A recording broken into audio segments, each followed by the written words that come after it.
आपका जो सबसे बेहतरीन टॉपिक चल रहा था हिस्ट्री ऑफ द वर्ल्ड, विश्व का इतिहास, जिसमें औद्योगिक क्रांति में भी अपन औद्योगिक क्रांति के प्रसार में भी अमेरिका के जो औद्योगिकरण की तरफ जावे तो सबसे इंटरेस्टिंग बात है 19वीं सदी के आरंभ में अमेरिका का सकल राष्ट्रीय उत्पाद न केवल अन्य यूरोपीय राष्ट्रों की तुलना में कम था बल्कि वह उत्पादन के तौर तरीकों में भी इन राष्ट्रों की तुलना में बहुत अत्यंत पिछड़ा हुआ था। अगली एक सदी अमेरिका के उत्कर्ष की ही कहानी रही, जिसमें 20वीं सदी के आगमन तक वह सकल राष्ट्रीय उत्पादन में अन्य सभी राष्ट्रों से आगे निकल गया। इसी आर्थिक संपन्नता ने उसे प्रथम विश्व युद्ध में प्रमुख शक्ति बनकर उभरने में योगदान दिया है। किस प्रकार का यह दौर रहा है आप समझ सकते हैं इन लाइनों से।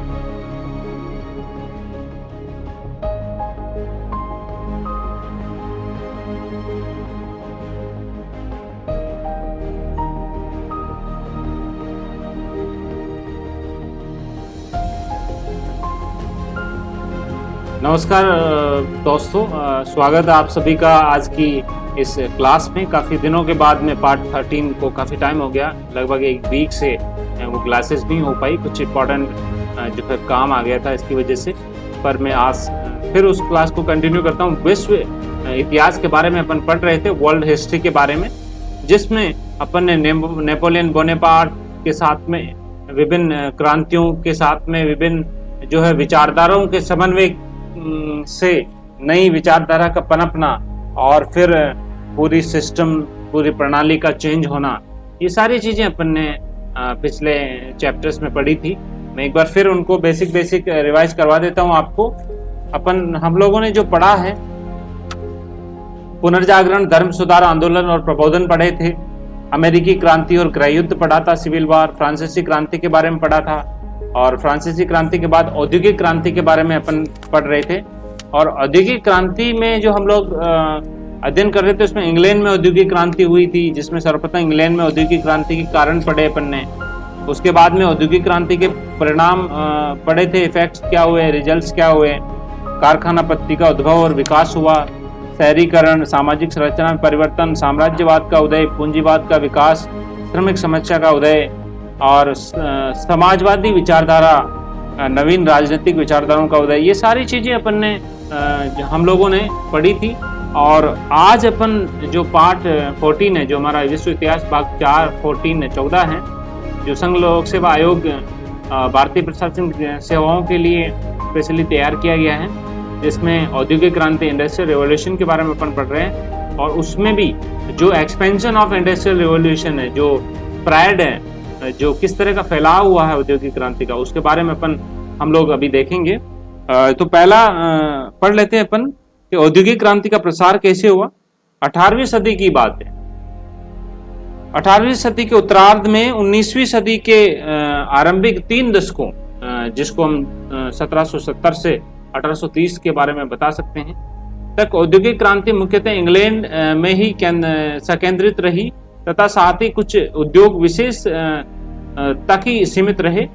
इसके परवर्ती काल में क्रांति का प्रसार इंग्लैंड के अतिरिक्त अन्य राष्ट्रों में भी हुआ है और औद्योगिक क्रांति का प्रसार अब अतिरिक्त शेष बचे दस्तकारी व अन्य कुटीर उद्योगों में भी समान रूप से फिर होने लगा। किस प्रकार एक स्पेशलाइज्ड चीज स्पेशल जगह पे डेवलप हुई, फिर एक्सपेंड होती जो पुराने तौर तरीकों से जो बिजनेस व्यापार चल रहे थे वहां पे भी धीरे धीरे इसका जो है विकास होने लगा।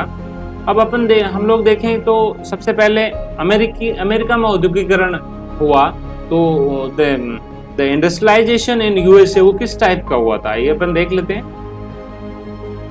19वीं सदी के आरंभ में अमेरिका का सकल राष्ट्रीय उत्पादन न केवल अन्य यूरोपीय राष्ट्रों की तुलना में गौण था, बल्कि वह उत्पादन के तौर तरीकों में भी इन राष्ट्रों की तुलना में अत्यंत पिछड़ा था। गौण मतलब बिल्कुल कम, न्यून।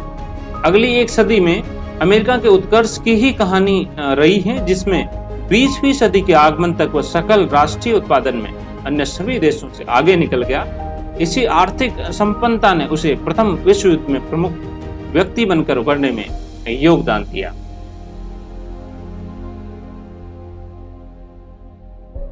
तो इस प्रकार अमेरिका में औद्योगिकरण की शुरुआत को कृषि उन्नति का समर्थन भी प्राप्त था।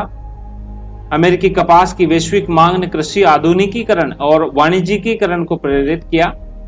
कृषि में क्रांतिकारी परिवर्तनों, भूमि के दुरुपयोग को रोकना, पशु नस्ल सुधार, उर्वरकों का उपयोग और यंत्रीकरण ने अमेरिका को कृषि की दृष्टि से उन्नत राष्ट्र बना दिया। कृषि के साथ लगभग सहवर्ती गतिविधियां जैसे खाद्य परिरक्षण हो, मांस उत्पादन को अत्यधिक महत्व दिया गया, जिससे घरेलू और वैश्विक बाजार में अमेरिकी प्रतिष्ठित आपूर्तिकर्ता बनकर सामने आया।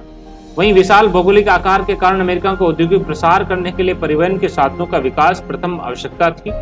उत्पादन केंद्रों को कच्चे माल के स्रोतों को बाजार से जोड़ने के लिए सर्वप्रथम सड़क परिवहन, फिर रेल विकास और अंत में जल परिवहन विकास को प्राथमिकता दी गई, किंतु रेल विकास उद्योगों के प्रसार का प्रमुख कारक बन गया। वहीं लौह व इस्पात उद्योग का संकेंद्रण दक्षिणी पेंसिल्वेनिया के क्षेत्र में हुआ, क्योंकि यहाँ लोहा व कोक दोनों पर्याप्त मात्रा में उपलब्ध थे। लौह उद्योग ने शस्त्रों, मशीनों व गड़ियों से जुड़े उद्योगों को गति प्रदान की, किंतु इस समय तक अमेरिका लोहा गलाने की पुरानी तकनीक लकड़ी के कोयले से का उपयोग कर रहा था, जो कि अन्य यूरोपीय राष्ट्रों की तुलना में तकनीकी पिछड़ेपन का संकेत है। अमेरिकी औद्योगिकीकरण को सर्वाधिक महत्वपूर्ण समर्थन वहां के उन्नत बीजीय व्यापार से प्राप्त हुआ। साझेदारी युक्त कंपनियों, निगमों, शेयर बाजार, बैंकिंग के विकास से अमेरिका में पर्याप्त पूंजी निर्माण किया जा रहा था, जिससे बड़े उद्योगों तथा परियोजनाओं का मार्ग जो है खुल सके, प्रशस्त हो सके। तो इस प्रकार ही अमेरिका में औद्योगिकीकरण का वो दौर रहा। अब हम लोग बात करें जर्मनी में औद्योगिकीकरण कैसा रहा। 1815 की वेना व्यवस्था के अनुसार जर्मनी राजनीतिक रूप से 38 रियासतों का ढीला डाला संघ था, किंतु फिर भी आर्थिक विकास हेतु यहाँ पर जालेवरीन संघ की स्थापना की गई। जालेवरीन संघ ने जर्मनी में उद्योग, व्यापार और परिवहन के विकास में महत्वपूर्ण भूमिका निभाई और वह आर्थिक लाभ बढ़ाने के लिए जर्मनी के एकीकरण का समर्थक भी बना। साथ ही हम लोग देखें तो जर्मन औद्योगिकीकरण का दूसरा चरण जर्मनी के एकीकरण से प्रारंभ हुआ और यहीं से औद्योगिक क्रांति का नेतृत्व इंग्लैंड के हाथों से निकलकर जर्मनी के हाथ में आ गया। जर्मनी की तीव्र प्रगति के पीछे कारण थे निवेश की मात्रा बढ़ जाना, जनसंख्या में वृद्धि, रूर घाटी व अन्य खनिज संसाधनों के धनी प्रदेश, तकनीकी शिक्षा व अनुसंधान पर अत्यधिक बल दिया गया। इसके अतिरिक्त कृषि की सहकारी भूमिका, ऋण की उपलब्धता, बैंकिंग व बड़े उद्योग, औद्योगिक घरानों, कार्टेल की उपस्थिति ने जर्मनी को अन्य राष्ट्रों से बहुत आगे लाकर खड़ा कर दिया था। इस प्रकार ये जर्मनी में औद्योगिकीकरण रहा। आइए हम लोग देख लेते हैं अब फ्रांस में औद्योगिकीकरण क्या चीज रहा। Industrialisation in France. फ्रांस की स्थिति अन्य राष्ट्रों से भिन्न थी। वहां विकसित कृषि परंपरा थी और उद्योग का आर्थिक जीवन में महत्व कृषि की तुलना में कमी था। शासक लुई फिलिप जो 1830 से 50 के बीच हुआ के शासनकाल में उद्योगों के प्रसार को त्वरित करने का प्रयास किया गया। इस दौरान सर्वप्रथम खनन और धातु शोधन उद्योग के विकास को जो है प्राथमिकता प्रदान की गई। फ्रांस के पूर्वोत्तर क्षेत्र में लोह, कोयला के बहुत सारे भंडारों ने औद्योगिक विकास हेतु आधारभूत साधन उपलब्ध करवाए। वहीं किंतु फिर भी कारीगरों व हस्तशिल्पियों का देश फ्रांस कभी भी जर्मनी, अमेरिका जैसे इस्पाती औद्योगिक विकास नहीं प्राप्त कर सका। ये इस प्रकार का फ्रांस में औद्योगिकीकरण रहा। हम लोग अब देखते हैं जापान का औद्योगिक विकास कैसा रहा। Industrial development of Japan.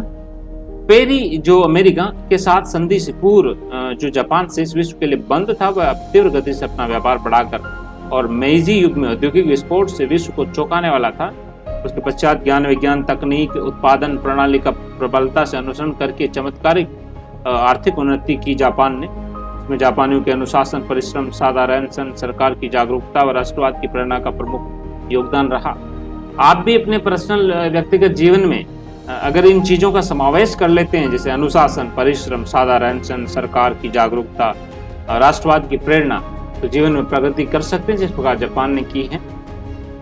1870 में उद्योग मंत्रालय की स्थापना की गई। उद्योगों के हित में सरकार का स्वयं ऋण लेकर उद्योगों में उदारतापूर्वक वितरण, अपने अधिकारियों का उचित प्रशिक्षण व नवीन खदानों की खोज और खनन द्वारा जापान औद्योगिक क्रांति की राह पर आगे हो गया। मुद्रा बैंकिंग प्रणाली के विकास हेतु मुद्रा का राष्ट्रीयकरण किया गया और 1881 में केंद्रीय बैंक के रूप में बैंक ऑफ जापान की स्थापना की गई। 1887 में योकोहामा सोना चांदी बैंक विदेशी मुद्रा के व्यापार नियंत्रण हेतु स्थापित किया गया। जहाज निर्माण हेतु उदार शर्तों पर ऋण और इस्पात की आपूर्ति सुनिश्चित की गई, जिससे परिवहन व्यवस्था व जल सेना की मजबूती मिली। 1871 में डाक तार व्यवस्था का विधिवत विकास भी जापान में हुआ। कृषि के क्षेत्र में सुधारों के श्रृंखलाबद्ध प्रयासों से कृषि क्रांति सुनिश्चित हुई। इसमें कृषकों को भूमि का स्वामी मान लेना, बेगार प्रथा की समाप्ति, पशु नस्ल सुधार, रेशम कीट का पालन, कर वसूली, नकद करने जैसे प्रयास सम्मिलित किए गए। और इसके बाद में कह सकते हैं कि व्यापार, बैंकिंग, परिवहन, उद्योग तथा कृषि के विकास ने अल्प समय में जापान का कायांतरण कर दिया, मतलब बहुत ही प्रगति कर दी।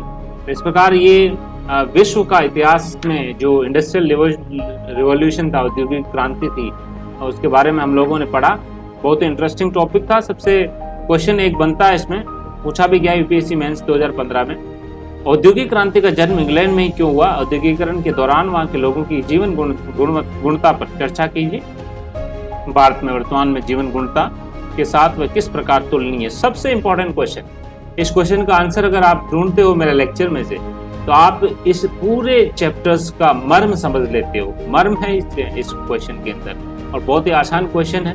अगर आपको कॉन्सेप्ट समझ में आ जाता है कि किस तरह का दौर चल रहा, तो आप आसानी से लिख सकते हैं अपनी लैंग्वेज। वहीं कुछ और क्वेश्चन भी, जैसे औद्योगिक क्रांति के प्रभाव पर, ये सीधे क्वेश्चन है।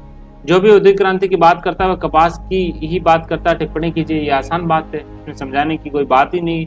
फैक्ट और फिगर्स आपको जो मेरा लेक्चर है उसमें से आपको कलेक्ट करने हैं। तो इस प्रकार हम लोगों ने विश्व इतिहास भाग 14 में औद्योगिक क्रांति को संपन्न कर लिया। अब हम भाग 15 के अंदर इटली का एकीकरण, द यूनिफिकेशन ऑफ इटली, किस प्रकार इटली का एकीकरण हुआ, किस प्रकार इटली के एकीकरण में बाधाएं उत्पन्न हुई, इटली के एकीकरण का सहायक तत्व क्या हुए, इटली के एकीकरण का विभिन्न चरण कौन कौन से हुए, तो सारी चीजें अपन हम लोग जो है नेक्स्ट भाग से पढ़ना शुरू करेंगे और प्रयास करेंगे कि इसको केवल एक ही चैप्टर के अंदर, स्टेप के अंदर पूरा कर लिया जाए।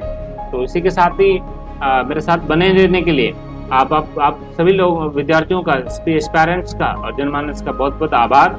हम संघ लोक सेवा आयोग यूपीएससी IAS 2021 में प्री और मेंस की प्रिपरेशन में विश्व इतिहास का अध्ययन कर रहे हैं। ये बड़ा ही मनोरम टॉपिक है, बहुत ही अच्छा और बेहतरीन भी है, क्योंकि इससे हमें कला संस्कृतियों का पनपना, एक जगह से दूसरी जगह, एक पीढ़ी से दूसरी पीढ़ी, एक समाज, एक देश से दूसरे देशों में किस प्रकार का फैलाव, किस प्रकार इंग्लैंड ने बहुत सारे उपनिवेश बनाए, किस प्रकार अमेरिका बना, किस प्रकार यूरोपीय देश स्वतंत्र हुए और किस प्रकार दूसरों की स्वतंत्रता से प्रेरणा लेकर इंग्लैंड, काफी उपनिवेश इंग्लैंड से स्वतंत्र हुए। ये सारे दौर की चीजें बहुत इंटरेस्टिंग चीजें हैं। मर्म से अगर आप पढ़ते हो तो इनको याद करने की आवश्यकता नहीं है, हालांकि कुछ टॉपिक, कुछ फैक्ट्स और फिगर्स आपको याद रखने पड़ेंगे। So anyway, we will be coming back by tomorrow, so see you till that. Have a nice time. Bye bye, take care.